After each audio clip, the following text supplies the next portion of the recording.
오늘도 멈추지 않는 하나님의 사랑이 흘러가는 여러분의 삶이 되시기를 예수님 이름으로 축복합니다. 예수님은 각 동네마다 마을마다 다니시면서 복음을 전하셨는데 70명을 따로 부르셨어요.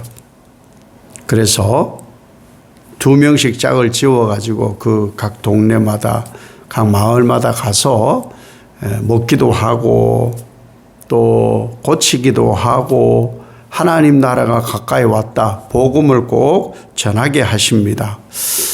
그러면서 현실을 말씀을 그대로 해주세요. 현실을.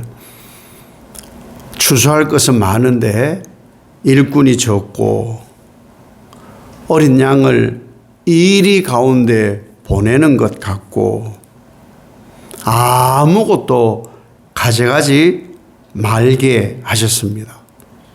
그래서 어느 동네에 가서 어느 집에 가면은 그 집에 머물면서 함께 먹고 또 병자들이 오면은 병자도 고치고 또 하나님 나라가 가까이 왔다고 하나님 나라에 대한 복음을 꼭 전하게 하셨어요.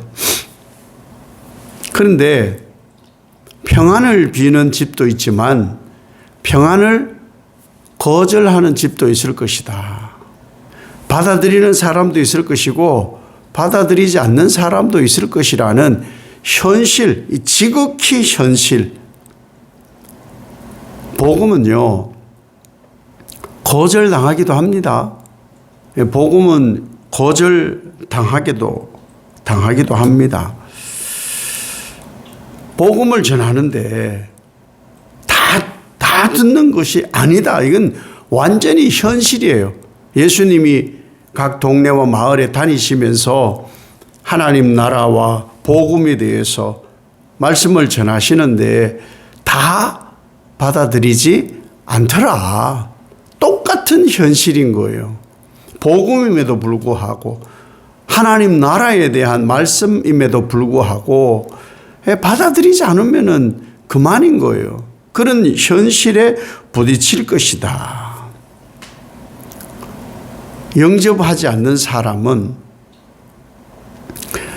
예수님을 거절하는 거예요.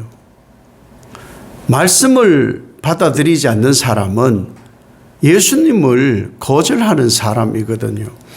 예수님을 거절하는 사람은 하나님 나라를 거절하는 거예요. 그래서 그 사람 집을 나와서 다 발에 먼지도 떨어버리라. 이 유대 풍습이거든요. 그 집하고 완전 단절을 시켜버린다는 거예요. 참 무섭죠. 무서운 거예요. 복음의 거절이 예수님 거절이라면 복음을 거절해서 혹 떠나게 되더라도 반드시 하나님 나라가 가까이 왔다는 것은 전해라. 복음은요, 거절한다고 하나님 나라가 오지 않고 하나님 나라가 오고 그 거절한 사람에 따라서 되는 게 아니에요. 거절하더라도 하나님 나라는 분명히 옵니다. 예수를 받아들이지 않아도 말씀을 받아들이지 않아도 하나님 나라는 분명히 임합니다. 예수님께서 하시는 말씀은 이건 경고이죠. 경고이면서 하나님의 사랑이에요. 거절해도 나는 너를 사랑한다. 내가 너를 사랑하는 이 사랑은 끊어지지 않는다. 그 말씀이에요. 복음을 다 받아들이지 않거든요. 말씀을 뭐 다 받아들이나요? 그렇지 않거든요. 그럴지라도 복음은 전해질 거예요. 말씀은 분명히 전해질 것이고 그 말씀이 전해지면 네가 거절해도 하나님의 사랑은 끝이 없다. 그 말씀을 예수님께서 하고 계시는 거예요. 하나님 나라는 반드시 임한다는 경고도 포함이 되어 있는데 그 거절한 사람들이 알았을까요? 예수님이 하시는 이 말씀을. 소돔과 고모라가 어떻게 망하게 된지를 분명히 유대인들은 역사를 통해서 배웠을 거예요. 소돔과 고모라는 하늘의 유황불이 내려서 망하게 되었다. 그들의 참혹한 죄악으로 망하였다. 들었죠. 그런데 사실은 이 복음의 경고는 무섭다고 말하는 거예요. 고라시나 벳세다야, 너희에게도 화가 임할 텐데 어쩌면 그 화는 소돔과 고모라가 더 쉬웠을지도 몰라. 너희에게 내리는 화는 더 강할 거야. 그 심판은 견디기가 어려울 거야. 이게 사실 소스라치게 놀랄 말씀이에요. 예수님께서 하시는 말씀이잖아요. 이 너희의 고라신 벳세다에 전하는 복음을 두로와 시도니에다 전했으면은 그 사람들은 진정의 베옷을 입고, 베옷이 뭐예요? 회개. 하나님 나라 복음 말씀을 들으면 반드시 회개가 된다. 그런데 그걸 거절해? 아이고 참, 고라신 벳세다 너희는 도대체 어떻게 그 화를 감당하려고 그러니? 라는 경고의 말씀인 것이죠. 말씀이 어디에 주로 임하느냐? 물론 온 천지에 복음 하나님의 말씀이 전해지지요. 그러나 은혜를 받았다 하면서 회개와 순종이 없으면 이것은 경고로 들어야 되는 거예요. 은혜를 받았다. 그 말은 나는 회개합니다. 내 삶을 다시 돌이켜 다시는 범죄하지 않겠습니다. 그게 은혜 받았다예요. 근데 그냥 립 서비스로 은혜 받았어요. 삶이 안 변하거든요. 복음이 튕겨나온 사람들이에요. 삶이 변해야 되는 거예요. 은혜 받았습니다 하면은 정말로 이 삶의 변화로 보여줘야 되는 거예요. 왜? 회개했거든요. 은혜 받았다는 말은 다른 게 아니에요. 회개할 것이 너무 많았다. 말씀이 내게 들려짐으로 내 말씀이 나를 새롭게 하였다. 치유하였다. 와. 그래서 나는 회개할 것이 너무 많았다. 이게 은혜예요. 이 고백이에요, 바로. 은혜를 받고도 마음을 돌이키지 않는 불신앙이 가장 큰 문제예요. 은혜를 받았다 하면서 회개함으로 돌이키지 않는 것이 가장 큰 문제라는 거예요. 은혜 받았다 하는 것은요, 더 깊은 회개가 있습니다 라는 고백이거든요. 복음을 거절하는 것,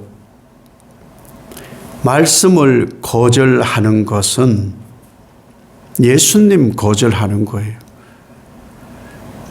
예수님 거절하는 것은요, 하나님을 거절하는 거예요.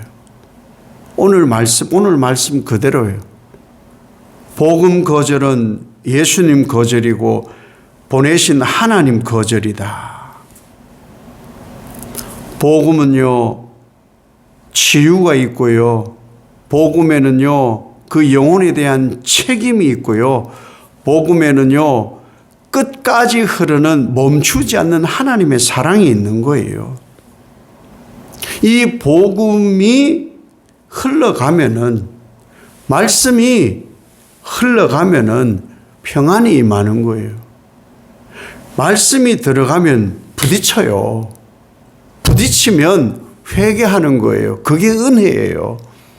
그러면 그 부딪힘으로 회개가 이루어지게 되면은 마음에 예수 그리스도의 평강이 임하는 거예요. 그것이 복음의 힘인 거예요. 그 평강이 또 쌓여지고 또 쌓여지고, 말씀이 들어와 평강이 또 쌓여지고 쌓여지는 곳이 하나님 나라가 임하는 거예요. 오늘 하루를 어떻게 살아야 되느냐? 내가 가는 길이 아니에요. 우리 주 예수 그리스도께서 나를 통하여 가실 복음의 통로로서의 나인 거예요. 내가 가는 게 아니에요. 내가 갈 때는 뭘 가지고 가느냐? 복음을 가지고 가는 거예요. 그래서 결국에는 예수 그리스도의 복음이 내게로부터 흘러가야 되는 거예요. 그 복음의 통로로서의 나의 길이 되어야 되지, 내가 가게 되면 되질 않아요.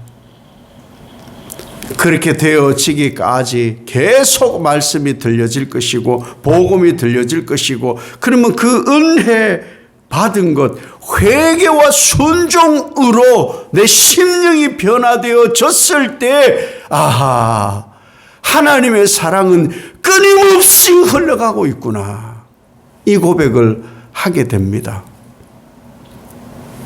오늘 하루 말씀이 내게 들어오고, 은혜로다, 회개가 있으면 바로 은혜로다 고백하게 됩니다. 그 은혜로다 고백하면은 예수 그리스도의 평강이 넘치게 되고 하나님 나라가 임합니다. 하나님 나라가 임하는 것은 하나님의 사랑이 오늘도 끊임없이 나에게 부어지는구나, 이러한 복이 있는 하루의 삶이 되어지시기를 예수님 이름으로 축복합니다. 아버지 하나님, 오늘도 말씀은 선포되어지고 복음은 전해집니다. 복음이 전해지는 곳에는 은혜가 있습니다. 그 은혜는 내가 죄인입니다, 더 깊은 회개로 하나님 앞에 나아가며 끊임없이 부어주시는 그 사랑으로 오늘 하루도 사나이다. 주 예수 그리스도의 평강이 내게 흐르고 하나님 나라가 임하니 이것이 바로 하나님의 사랑의 끊임없음이니 이 은혜로 나를 새롭게 하옵소서.